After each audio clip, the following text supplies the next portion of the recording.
Now you can see both ends.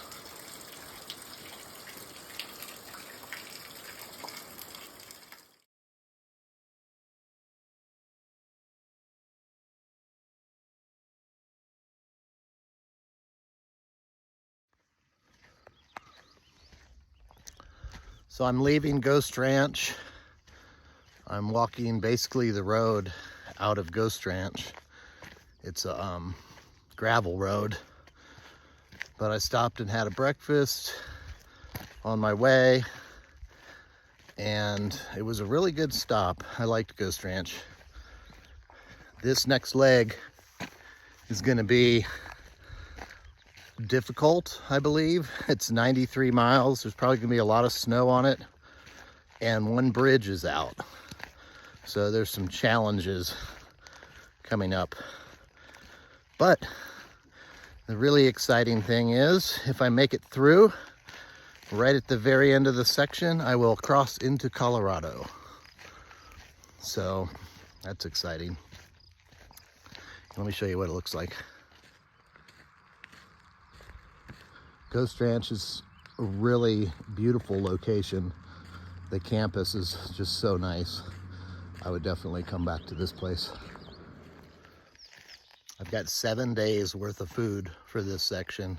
You can see my yellow food bag is spilling over. It doesn't fit in the pack, it's real long. So I just put it underneath the brain.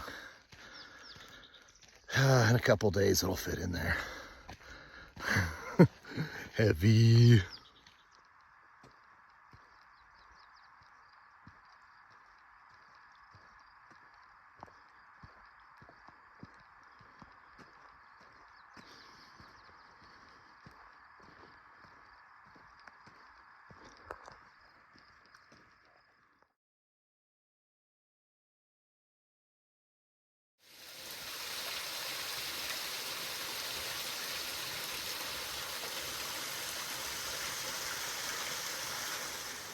This area out of Ghost Town is really pretty, but I just had to take my pack off to squeeze up through here. We're in a very narrow little canyon.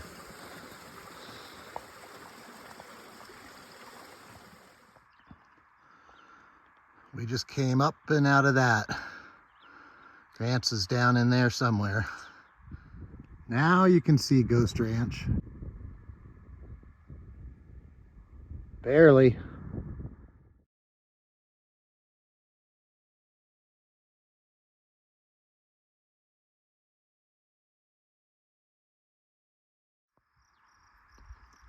This is a pretty little spot with the cow pond here, but there's supposed to be better water in a mile or two up here, and I need to fill up.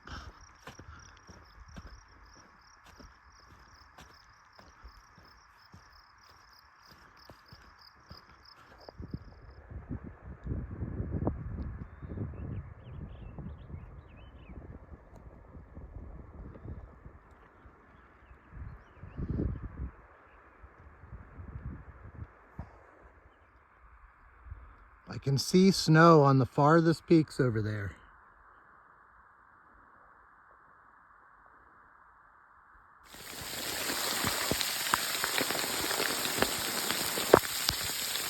Ow! These kind of hurt.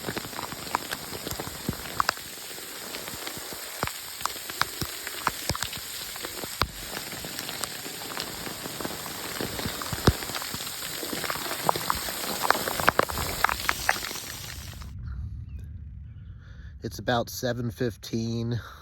I called it quits after the hailstorm.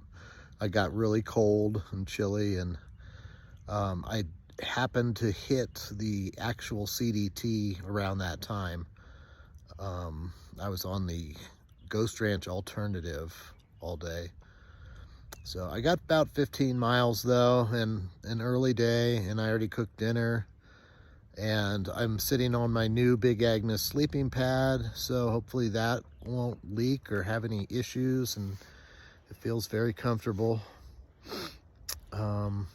Damp in here, but tomorrow's another day. Hopefully we won't get a storm tomorrow. It's been every afternoon these storms have become a thing, so We'll see what happens. It's 10 minutes to 7 on the trail. 2 people walked by last night, a couple, and then one just walked by about 10 minutes ago. So that's kind of nice that there's some people around. I don't know them, but we're all in this together. Camped by this little meadow last night. It's real pretty.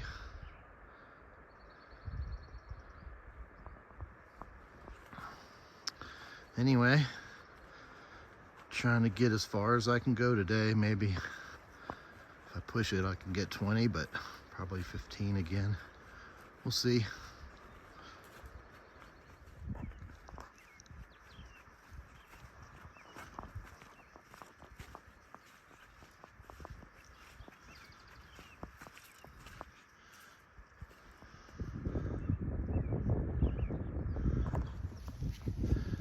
In case you're wondering, the elevations up here are over 9, and we'll be going over 10,000 feet today. That's where we may see the snow.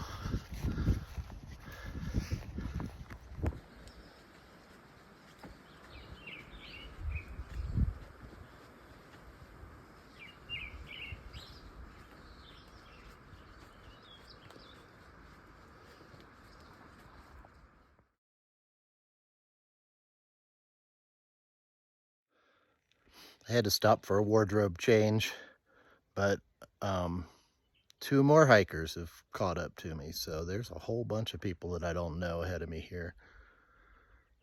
Guess I'm the slow old guy now.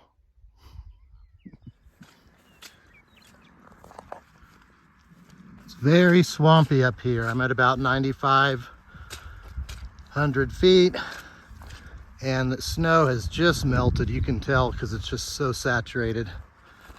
But I'm looking at a point there that is probably over 10, and it doesn't have a lot of snow. I'm happy to see that.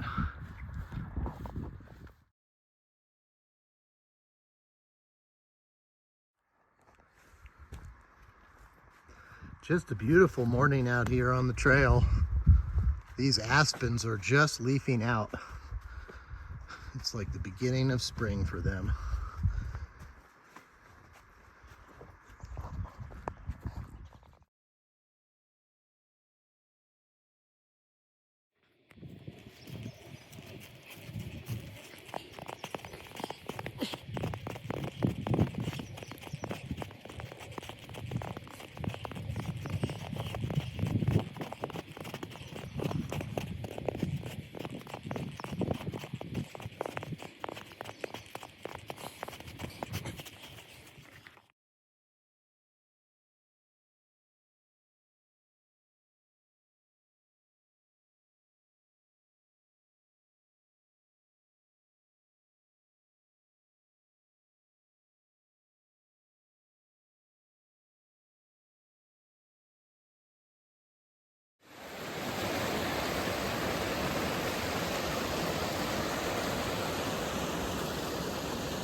It's like 4:45. I stopped early because I was post-holing in the snow. Got a little clothesline over here. And my shoes were out in the sun a minute ago. It's cloudy now. But I have my feet some time to recover, and I got about 15 miles today. That's all I needed. The perilous river crossing is tomorrow, but probably won't be until the afternoon.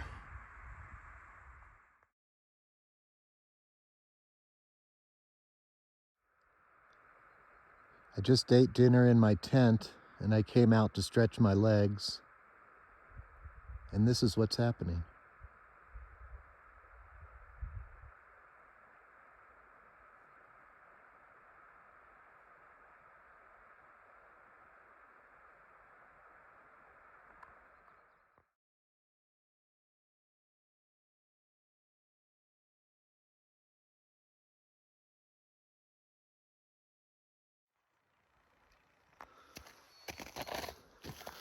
It's 7 o'clock, and the snow is much harder right now than it was when I stopped. So we're on our way to the perilous creek crossing. Slept really good last night. Talk to you later. Even the marshy, boggy stuff is easier to walk on. It's not frozen solid, but it's frozen enough so I don't sink.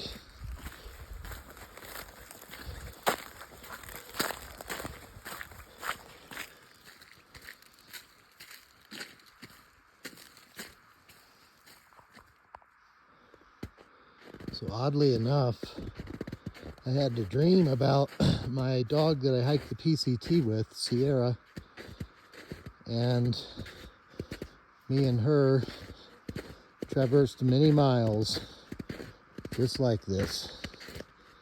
So weird how the brain works, but it was good to see her again.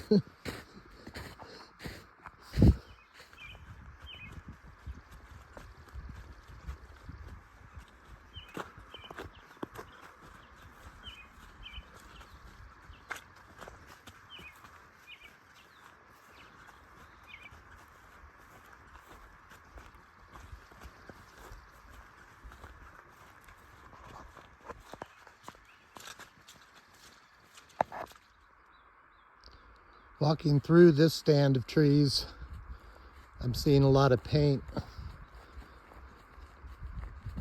So this is ready to be selectively harvested. And look at it. It needs it. It's a mess right now. Beautiful, but there's so much dead fuel on the ground. It's a fire hazard. And there's some decent timber in here, but they're marking mostly pulpwood type stuff, not the big trees. I think it'll look nice when they're done.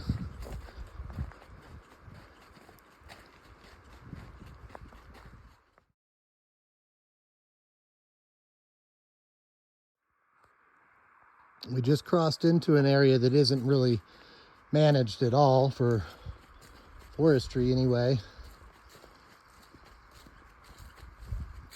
But you can see how much more dense the understory is and more susceptible to fire.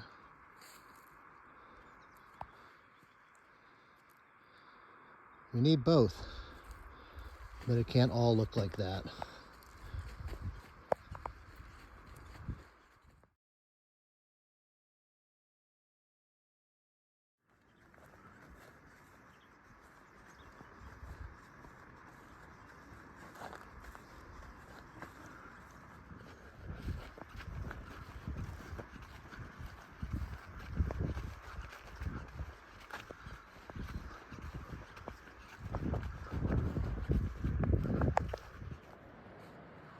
I am approaching the perilous river crossing,